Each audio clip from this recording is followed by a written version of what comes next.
Hey guys, this is Anita. Welcome and welcome back to my channel. Today's video is going to be finally fall tag. I understand this is almost the end of the fall, but there are still leaves on one of the trees outside my window. So I decided as long as there are leaves on that tree, it is fall and I can film this video. I was tagged by my friend Ali from Kishtiris. She has wonderful channel. I love watching her content. If you haven't yet subscribed to her channel, please do. I'll link her channel in the description below. Let's jump right into questions. Question 1. In fall, the air is crisp and clear. Name a book with a vivid setting.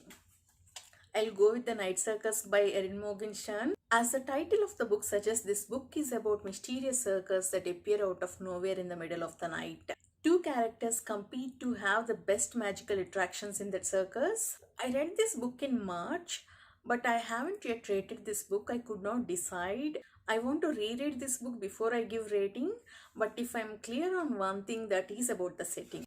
I loved the descriptions of the attractions in the circus. I could clearly imagine them reading it, and I loved the color theme and the clock specifically designed for the circus. The overall setting is so whimsical and we get transported to this circus. If you're someone who enjoys atmospheric writing, this book is for you. Question 2. Nature is beautiful but also dying. Name a book that is beautifully written but also deals with a heavy topic like loss or grief. I'll go with The Shadow of the Wind by Carlos Ruiz Zafón. This follows this kid Daniel who finds this book on his 10th birthday and falls in love with that book. He wants to read more by that author, but he could not find any other work. And he realizes that someone is destroying that author's work. So he starts investigating the background of the author with the help of a friend. It is a story of love, loss, and loneliness. It is heartbreaking at times and it is very well written. Question 3. Fall is back to school season. Share a non-fiction book that taught you something new.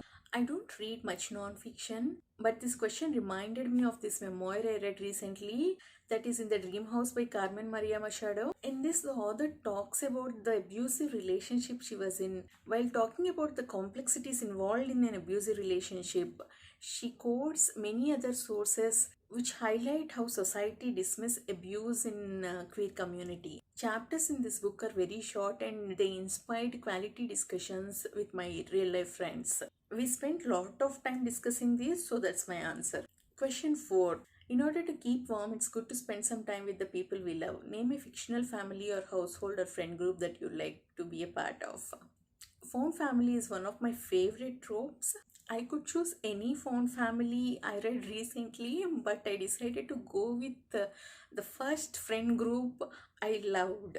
Please don't judge me for this answer. I choose Marauders from Harry Potter. I read too much Harry Potter fan fiction with Marauders as main characters and I enjoyed them a lot. Question 5. The colorful leaves are piling up on the ground shows a pile of fall colored spines. This is very difficult. Most of my books are back in my parents' place in India. I have only these here. The bottom one is Jules Verne's 20, is it 10,000 or 20,000? 20,000 Leagues Under Sea.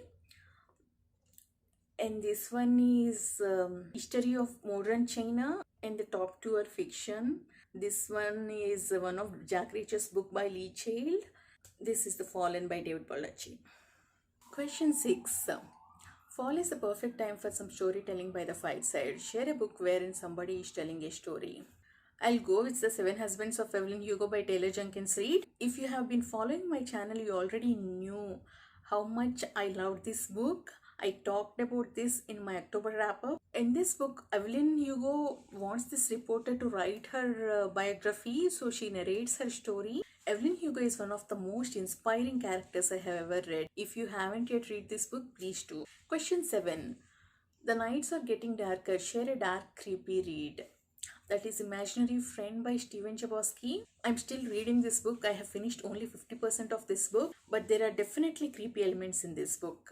There is this kid who gets lost in woods and comes back after 1 week and starts talking to himself. They're not scary creepy, but they are definitely weird creepy. Question 8. The days are getting colder. Name a short, heartwarming read that could warm up somebody's cold and rainy day. I'll go with The House in the Cerulean Sea by T.J. Klune. I loved this book. This is about a caseworker who goes to this orphanage to investigate the kids there. I loved all kids. Every interaction with kid in this book is heartwarming. This book is about unconditional love, trust and loyalty. If you haven't read this book yet, please pick it up immediately. Question 9. Fall returns every year. Name an old favorite that you would like to return to soon. Definitely Harry Potter. I used to reread it every year, but it's been so long since I reread it. I want to go back to the world if I get time. Fall is the perfect time for cozy reading night. Share your favorite cozy reading accessories. I don't have any particular accessories. I have my blanket. I need that irrespective of what time it is or what season it is. I love to cover my feet while reading. I don't know why. Question 11. Spread the autumn appreciation and tag some people. I would like to tag Kate Coy. Her channel is new. I don't think she did this tag. I don't remember seeing this video in her channel. And I also want to tag Angela from Bookaholic Browning. I recently found her channel and enjoying her content a lot. I'll link both their channels in the description below. Please support them. Guys, no pressure in doing this. I understand this is the end of the fall. Do it only if you feel like it. Please like, comment and subscribe. See you in the next video. Bye-bye.